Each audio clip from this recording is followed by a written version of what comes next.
E esse livro aqui se chama Isso Deus Não Perdoa. Descubra como remover o que separa você. Obrigado, amor. O que separa você de um verdadeiro relacionamento com Deus. Cada um de nós tem uma forma de enxergar o mundo. Cada um de nós, viveu experiências e na nossa infância, a forma que nós vivemos, elas vão gerar como que nós vamos reagir a essas ofensas, às coisas que vão acontecer. Nós vamos reagir de determinadas maneiras conforme a nossa criação. Então, eu fui criado numa vila, sem conhecer Jesus Cristo, sem ter a experiência com o Espírito Santo, vivi numa vila com 3.000 habitantes até meus 12 anos de idade. Lá tirei leite, catei latinha nos lixão, vendia pastel, vendia picolé, tudo que eu podia fazer para ajudar os meus pais. Nós viemos de uma família bem humilde, e ali a gente viveu tendo acesso a muitas coisas erradas, coisas imorais, coisas que desagradavam a Deus. E eu consegui perceber que o problema não era aquelas pessoas. As pessoas, elas eram feridas, e pessoas feridas continuavam ferindo. E conforme essas feridas vão endurecendo o nosso coração, e um coração endurecido, ele não tem lugar para se arrepender. A minha esposa, ela foi privilegiada, ela nasceu num berço evangélico, filha de pastores, viveu ali cuidada, a filha caçula, ganhou tudo de bom e do melhor. Só que o que o Senhor ministrou no meu coração, independente do ambiente que você nasce, seja lá numa vila, dentro de um lixão, onde você sofre um monte de coisas, ou você nasce ali, dentro de um berço de ouro, dentro de um lugar onde você é cuidada e amada, o inimigo, ele é o mesmo. Satanás, ele vai lá e ele vai querer colocar mentiras no nosso coração, ele vai querer ferir o nosso coração para nos tirar do propósito de Deus, para tirar a verdade que está no coração de Deus para o nosso coração. Então, nesse livro aqui, vocês vão conseguir entender o que é restaurar um relacionamento da forma que Deus quer ter um relacionamento conosco. Muitas vezes as barreiras nos impedem de conhecer Deus como Ele quer ser conhecido. Não um Deus da religião, não um Deus distante, mas um Deus que é Pai, que é um Pai amoroso, que é um Pai que quer remover essas mentiras, quer trazer a verdade, quer tirar esse coração de pedra e quer trazer um coração de carne. É dessa forma que o Senhor colocou no meu coração para ministrar. Deixei por último esse livro aqui, porque esse é o tema da mensagem. O que Deus não perdoa? Esse livro aqui, ele nasceu em uma madrugada. Eu era acostumado a fazer um devocional todos os dias às 6 da manhã. Entrou a pandemia, o Senhor me levou a fazer um devocional no YouTube e chamava-se Live com Jesus. E aí todos os dias, às 4:30 da manhã, eu levantava e eu fazia o meu tempo com Deus. Eu fazia o meu devocional e aí o Senhor ministrava no meu coração uma palavra, eu orava, eu tinha um tempo ali com Deus. E depois que eu terminava esse tempo com Deus, eu ia para gravar essa live ali, para passar para as pessoas o que Deus tinha falado comigo. E isso foi mais de 2 anos, uma sequência ininterrupta ali, todos os dias fazendo isso. Então eu me acostumei. Só que chegou um dia que o Senhor falou, para de fazer essa live. Eu falei, Deus, mas é uma coisa boa, estou pregando a palavra, é tão gostoso acordar de manhã, às vezes tinha algum compromisso, ia dormir meia-noite, 1 da manhã, mas às 4:30 eu acordava, porque eu tinha um encontro com Deus, e não tinha nada que pudesse tirar aquele momento de eu estar com Deus, porque eu sabia que Deus iria falar algo ali, e eu fiquei pensando, Senhor, eu não quero parar, eu quero continuar fazendo, e foi ali mais ou menos uns 30 dias, eu esperando para que o Senhor viesse, para que falasse, não, é coisa da tua cabeça, Eduardo, continua fazendo as lives, mas aquela impressão continuava, até que eu parei. Só que quando eu parei, eu falei, bom, agora eu não preciso mais levantar 4:30 da manhã. Agora eu posso levantar às 6, faço o meu tempo com Deus, o meu devocional, e está tudo certo. Só que eu continuei acordando. 4 da manhã, acordava, despertava.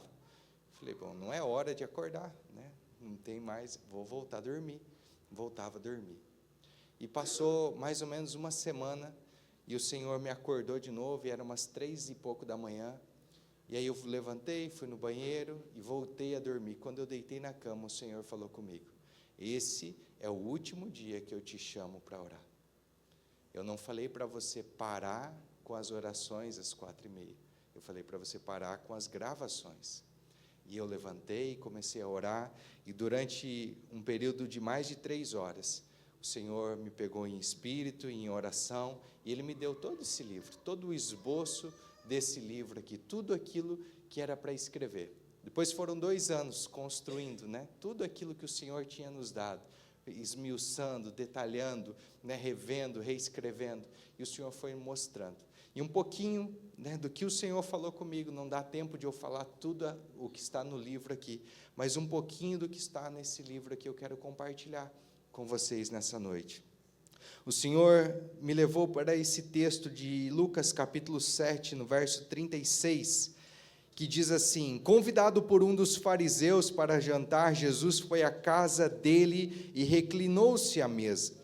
Ao saber que Jesus estava comendo na casa do fariseu, certa mulher daquela cidade, uma pecadora, trouxe um frasco de alabastro com perfume e se colocou atrás de Jesus e seus pés, chorando começou a molhar os pés com lágrimas, depois os enxugou com os seus cabelos, beijou-os e ungiu com o perfume. Ao ver isso, o fariseu que o havia convidado disse a si mesmo: se este homem fosse profeta, saberia quem nele está tocando e que tipo de mulher ela é uma pecadora.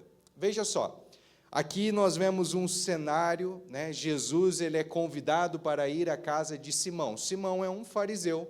Essas cerimônias, quando eram convidados para ir, pessoas importantes, elas eram cerimônias semiabertas.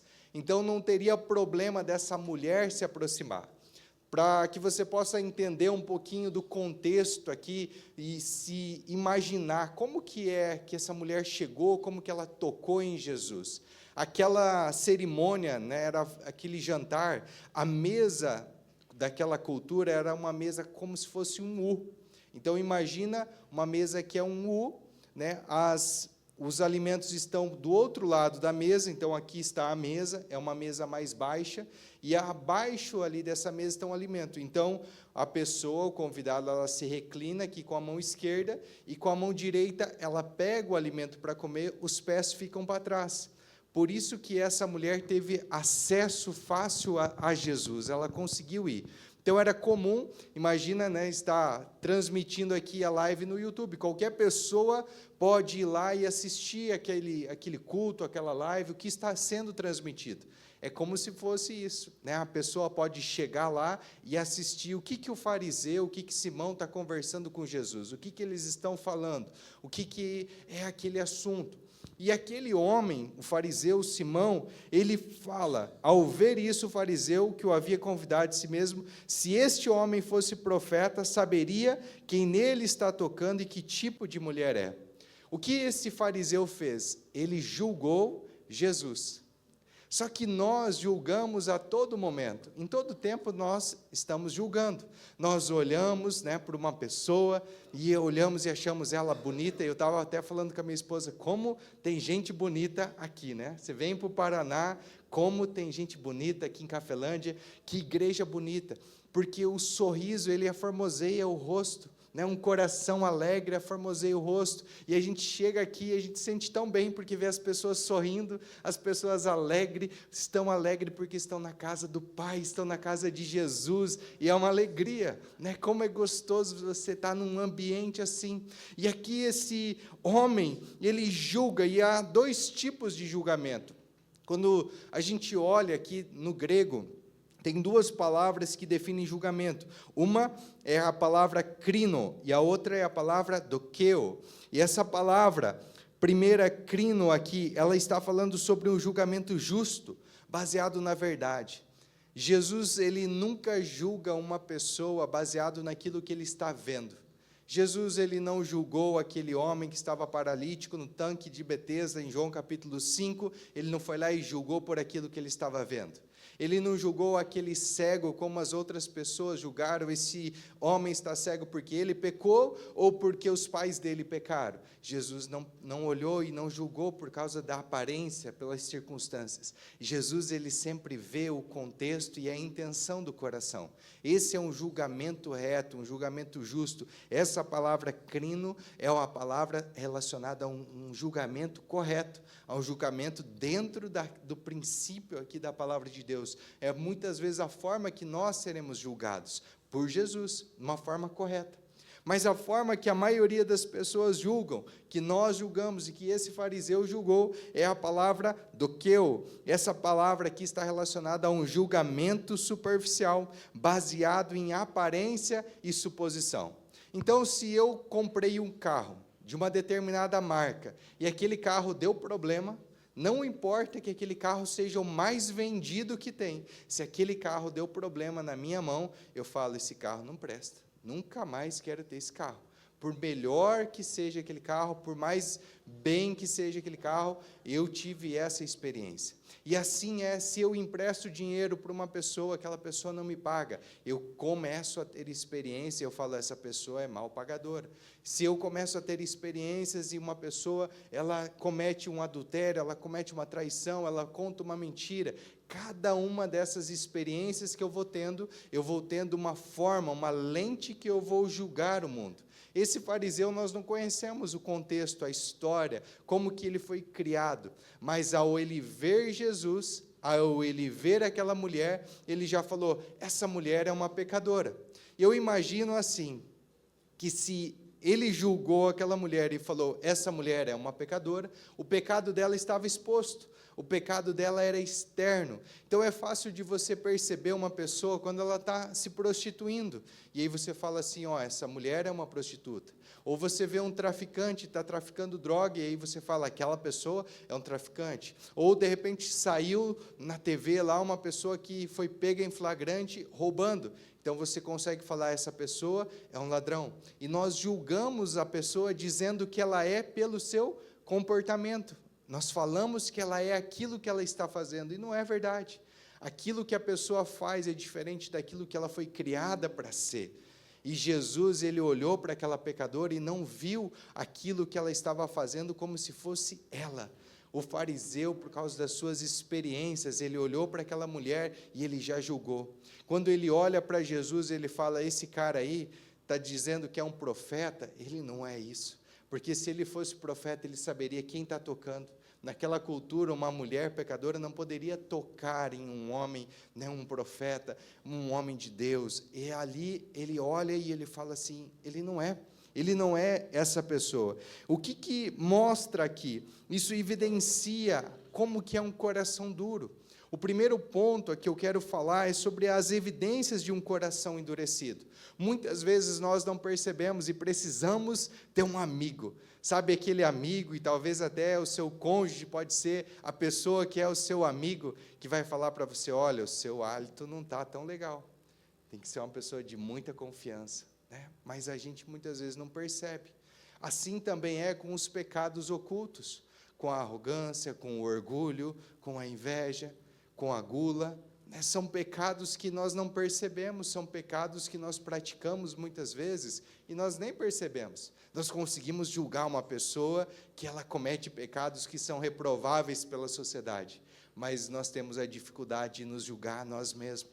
1 Coríntios, capítulo 11, no verso 28, Paulo fala, examine-se, pois, o homem a si mesmo, e depois coma do pão e beba do cálice. Mas nós precisamos examinar nós mesmos. Como que nós podemos nos examinar nós mesmos? Se o nosso coração é enganoso. Aí eu aprendo com o salmista Davi, ele fala, Senhor, examina o meu coração, sonda, esquadrinha os meus pensamentos e olha, veja se há em mim algo ruim, algo mal, algo que eu preciso mudar, Senhor. É o Senhor, é o Espírito Santo que pode nos examinar, é só Ele que pode nos examinar, é só Ele que pode falar como que está o nosso coração, em que áreas nós fomos feridos. Muitas vezes nós sabemos o que é certo fazer, Lá em Jeremias capítulo 9, no verso 14, o contexto ali, o povo de Judá, escolhido por Deus, homens e mulheres que viveram experiências com Deus, mas eles estavam com um coração obstinado, um coração endurecido, um coração rebelde, sabiam o que era certo fazer, mas não faziam. Imagina que você sabe que é certo orar, mas de repente o seu coração endurecido fala, eu não vou na oração. Eu não vou naquele primeira meia hora de adoração lá, vou chegar um pouquinho mais tarde. Mas o Senhor está te falando, vai para a adoração, vai adorar. De repente o Senhor está te acordando de madrugada e você está falando, estou com insônia, não estou conseguindo dormir. Mas o Senhor está querendo falar, o Senhor quer falar conosco, que nós estamos falando, Senhor, não fala agora, fala em sonhos. Fala comigo em sonho, deixa eu dormir, não me tira dessa minha zona de conforto, mas nós precisamos olhar e saber que o Senhor, Ele não quer que nós andamos nos nossos próprios conceitos, no propósito do nosso coração endurecido, na doutrina que muitas vezes é feita por causa de uma religiosidade. O fariseu aqui, ele tinha essa facilidade de valorizar as tradições humanas acima da palavra de Deus. Os fariseus, eles valorizavam os rituais, tudo que era feito pela lei. Eles pegaram a lei e fizeram dela 613 preceitos. Eles começaram a pesar um pouquinho mais, eles tinham um monte de regras, mas eles não tinham um relacionamento verdadeiro com Deus. O Senhor, Ele fala em Mateus 15, 8 e 9, esse povo honra-me com os lábios, mas o seu coração está longe de mim. Essa é uma noite que, como o pastor falou no início aqui na oração, é uma noite de nós nos aliançarmos com Deus, e nós falarmos, Senhor, eu quero que o meu coração esteja pertinho do Senhor. Senhor, se for para eu perder a salvação, Senhor, me recolhe. Senhor, eu quero estar salvo, Senhor, mas eu quero estar salvando outras vidas. Eu quero ser um canal que transborda da Tua bênção, da Tua paz, da Tua alegria, Senhor. Eu quero ser, Senhor Deus, algo que possa Te louvar e Te adorar. Outro sinal de um coração endurecido, que guardam rituais externos, mas não tem uma transformação interior. Muitas pessoas, elas vêm para a igreja, elas vão para o culto, elas vão para a oração, elas têm um ritual religioso, mas elas não permitem Deus acessar o coração delas. Com elas sempre está tudo bem. Posso ter a liberdade de usar o exemplo da minha esposa, né? Depois desse livro aqui, esse tema desse livro aqui, vai esperar chegar a que ponto? Foi a pergunta que Deus fez para ela. Ela já era convertida, né, desde berço, já andava com Jesus, mas na verdade ela estava convencida que estava tudo certo, que não tinha mais nada para melhorar, não tinha nada para mudar. Muitas vezes o orgulho que Deus trata no nosso coração pode ser difícil na hora que está sendo tratado, mas depois nós somos gratos ao Senhor por aquilo que Ele fez. Depois de 21 anos que ela estava ali, o Senhor querendo falar com ela, ela não conseguia ouvir o Senhor e não conseguia se relacionar com o Senhor pelo amor que o Senhor tinha, não tinha esse relacionamento. Mas depois que ela teve um encontro com o Senhor, no 21º dia, lá na UTI, depois que ela teve esse encontro, nunca mais a vida dela foi a mesma. Ela costuma dizer que faz 20, quantos anos que você é batizada, amor? 27? 27 anos que ela é batizada, mais 7 anos que ela é convertida. Muitas pessoas estão dentro da igreja convencidas, vivem um evangelho religioso. Eu vou para o culto, eu oro, mas Deus não quer ninguém batendo cartão.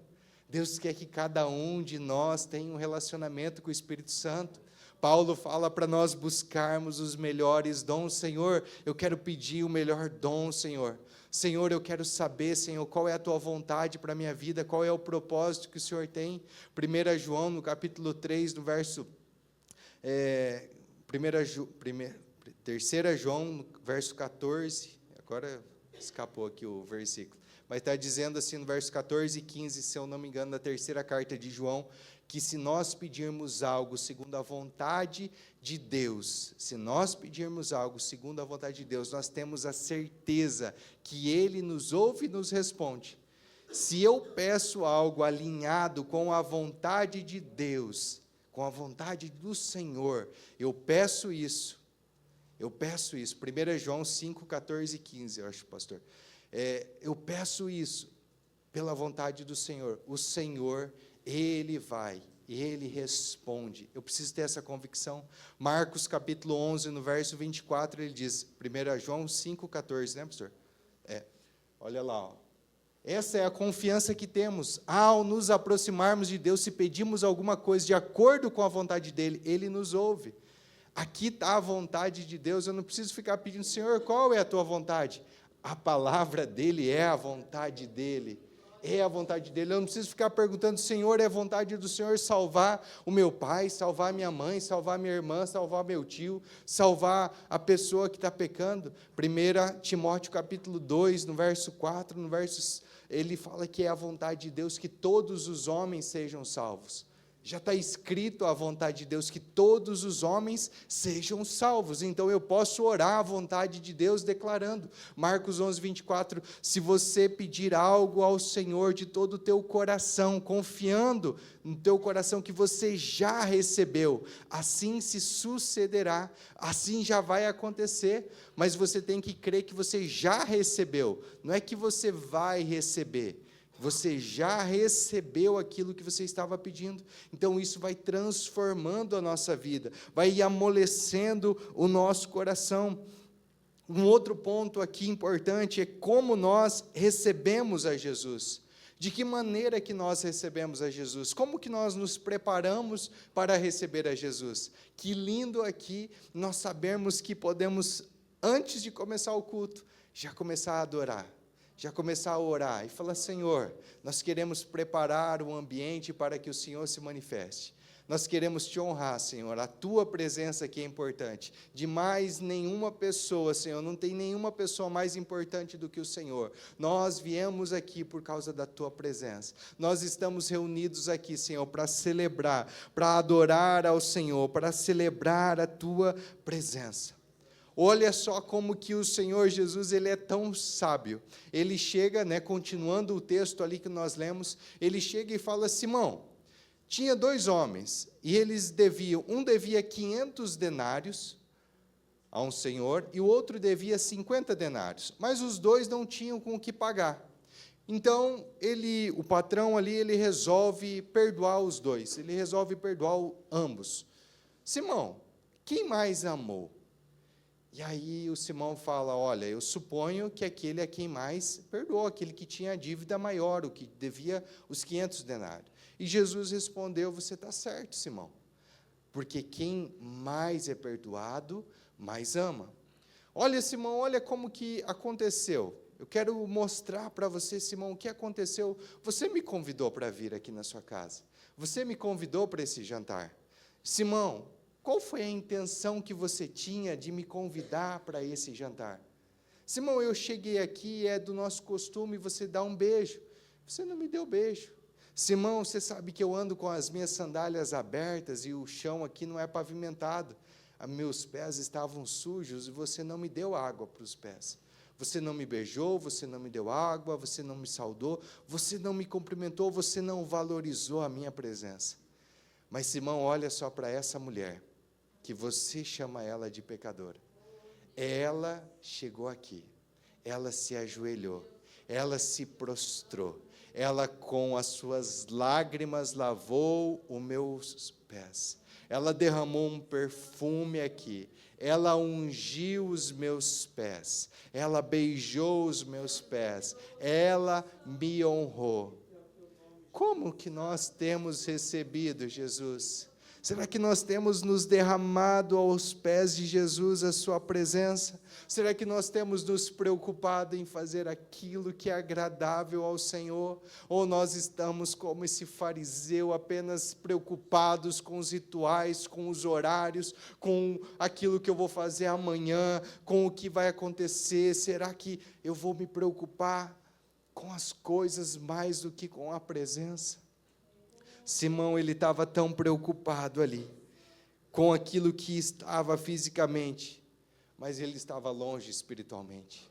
O Senhor não quer só a nossa presença hoje aqui de corpo presente, mas Ele quer que nós possamos nos derramar em espírito e verdade, que nós possamos derramar tudo o que nós temos, derramar todo o nosso amor, honrar ao Senhor com tudo que temos, com tudo que somos, que nós possamos ter essa intimidade com o Senhor. O livro de Tiago, no capítulo 4, no verso 6, o Senhor diz que Ele resiste aos soberbos, mas Ele dá graça aos humildes. Quando nós analisamos aqui esse texto, Jesus não falou em nenhum momento para Simão: Simão, você está santo, você não tem pecado, você está perfeito, olha, você está de parabéns. Jesus, ele expôs de várias formas para que Simão pudesse entender que ele precisava se arrepender. Eu não sei como que foi a vida do Simão. Eu não sei se ele foi abusado, maltratado, explorado, injustiçado. Se ele foi ferido ali pelos seus pais, se ele foi obrigado a assumir um cargo religioso. Se ele estava ali servindo por amor ou por uma aparência humana. Mas Simão estava ali. E não houve lugar para ele se arrepender. O coração dele estava endurecido. É impossível uma pessoa com o coração quebrantado ter um encontro com Jesus e permanecer da mesma maneira. Algo que nós precisamos olhar para dentro de nós e fazer uma reflexão. Como eu era antes de Jesus e como eu sou agora, depois de Jesus? O que mudou na minha vida? Sabe, enquanto o pastor falava, isso não está na minha mensagem, mas é algo que eu senti de compartilhar com você. Quando eu me converti, eu tinha 21 anos, e algo ardia dentro do meu coração, porque existia um vazio dentro de mim, e eu não tinha nada que me completava. Eu passei por vários momentos, por várias situações, fiquei preso a vício, fiquei preso a tantas coisas erradas, porque eu queria que preenchesse aquele vazio que estava lá no meu coração. Mas nada daquilo preenchia. E quando eu conheci Jesus, Ele me completou. Eu fiquei pleno, eu fiquei completo. E é uma das coisas que pega na vida da gente, como o pastor falou, é quando mexe no nosso bolso. Né? Como eu trabalhei desde pequenininho, eu tinha 7 anos, eu já cuidava de 200 coelhos, né? Eu tinha vaca que eu tirava leite, vendia pastel, fazia de tudo para ajudar. Então, o dinheiro, eu tive contato com o dinheiro muito cedo. E era algo que eu era muito zeloso ali para cuidar e ter a minha planilha certinho, quanto que eu ganho, quanto que eu gasto, para eu não ficar devendo nada para ninguém. Meu pai sempre me ensinou a não dever nada para ninguém. E aí, quando eu me converto, a primeira vez que eu vou precisar dar o dízimo ali. E aí eu falei: Senhor, como é dar o dízimo? Eu fui lá, conversei com o meu pastor, ele me explicou: olha, está aqui em Malaquias, no capítulo 3, no verso 10, está aqui em Mateus, no capítulo 24, está aqui em Hebreus. Ele foi lá me mostrando todos os textos que falavam sobre os dízimos, como que era, como que tinha que ser. E eu falei: então tá bom. E aí eu fui lá fazer a conta de quanto que eu tinha que dar de dízimo. Só que naquele mês que eu ia dar o dízimo, o primeiro mês que eu ia dar o dízimo, eu fui contar lá e o meu salário não ia dar certo. Eu estava devendo uns 70%, quase 80% do meu salário, e nunca tinha acontecido.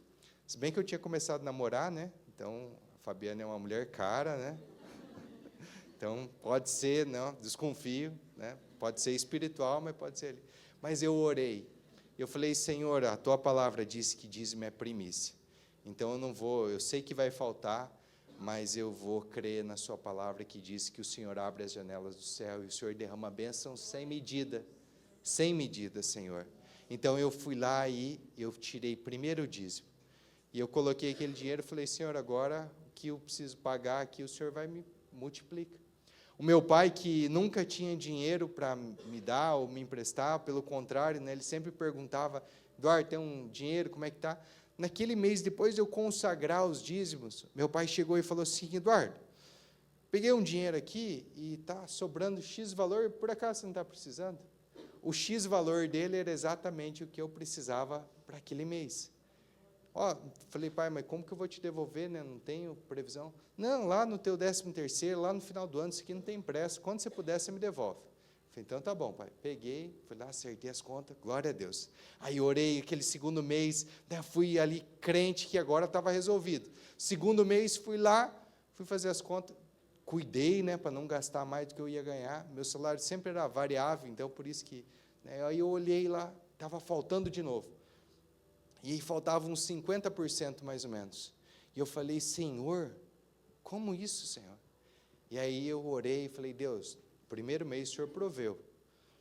Eu creio que o Senhor vai prover, mas eu não posso mais pegar emprestado, né? Porque senão vai virar uma bola de neve.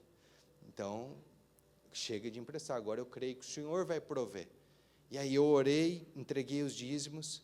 No dia seguinte, eu trabalhava numa autoescola, eu já fazia quase 3 anos que eu trabalhava lá, só que os primeiros 8 meses que eu trabalhei sem registro. O meu patrão, dono da autoescola, já tinha pago para mim o 13º, as férias, tudo certo, referente àqueles 8 meses. Ele falou, Eduardo, aqueles 8 meses que você trabalhou aqui comigo, eu não te paguei o FGTS, né? Vai lá na salinha lá do financeiro e calcula lá, vê quanto que dá o FGTS e fala para o Vinícius te pagar. Aí o Vinícius foi lá, calculou, pegou a minha folha, olhou exatamente o valor que eu precisava para aquele mês, mais 10%, que era o dízimo daquele valor. O Senhor, Ele sempre foi multiplicando. Irmãos, para ser breve, em 1 ano, aquilo que era o meu salário se tornou o meu dízimo. O Senhor, Ele recompensa, mas não é uma barganha, não é uma troca. O Senhor olha a fidelidade do nosso coração. Nós precisamos estar alinhados, ser generosos. A Bíblia fala que o generoso prosperará. Sabe, é um princípio você plantar em terra boa, você estar pronto a semear. Se você semeia, você vai colher. Então, nós precisamos ter esse coração generoso. O terceiro e último ponto aqui é como receber a graça do Senhor. Como que eu tomo posse daquilo que é importante, aquilo que o Senhor quer. Como que eu deixo o Senhor trocar o meu coração endurecido. Reconheci o meu coração endurecido.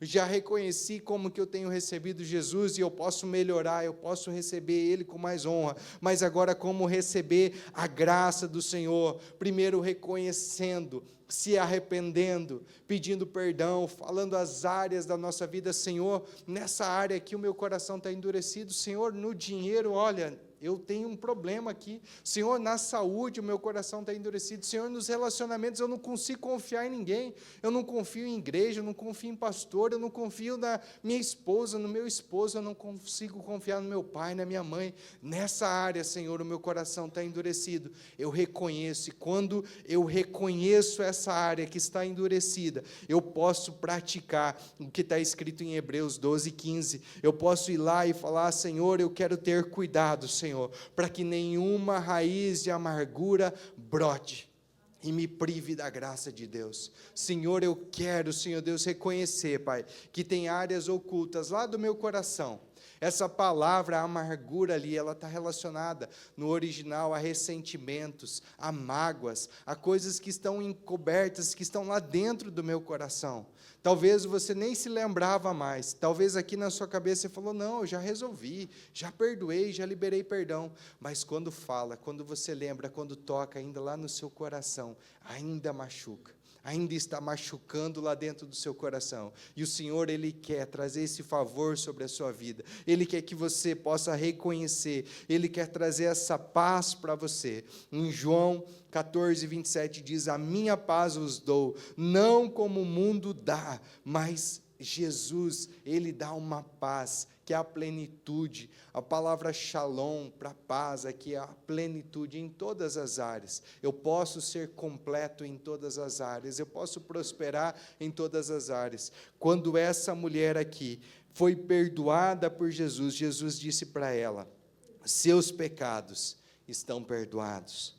Os outros convidados começaram a perguntar, quem é esse Jesus que até perdoa pecados? Jesus disse à mulher, sua fé a salvou, vá em paz. não tem nada que nós podemos dar para o Senhor, não tem nada que nós podemos fazer para que nós possamos ter paz.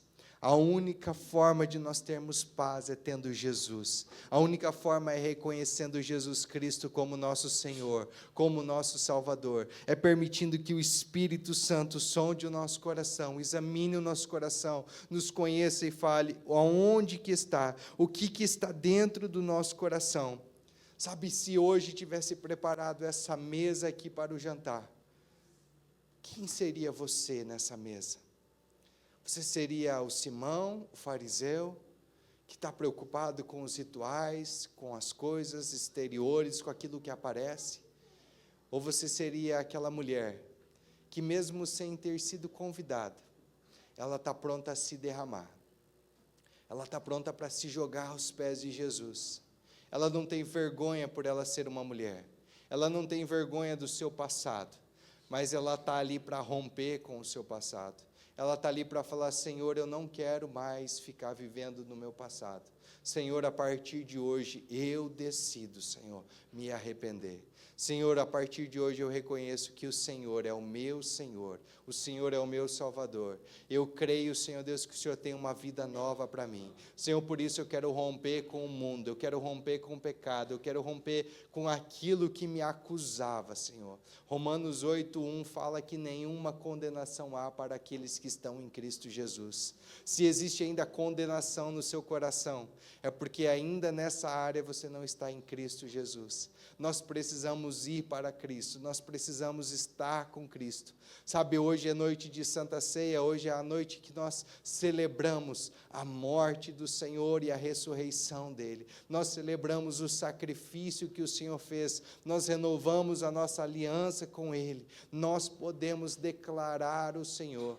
Mas se tem algo ainda que está nos separando, não é para te acusar, não é para deixar você fora, mas o Senhor tem um convite: vem para a mesa, vem participar desse banquete. Sabe, não espere mais tempo para você poder participar desse banquete, de você se aliançar com Jesus. Talvez hoje é a noite de você se aliançar com Jesus, talvez essa é a noite de você vir e falar: Senhor, eu quero identificar, Senhor, as áreas que estão endurecidas no meu coração.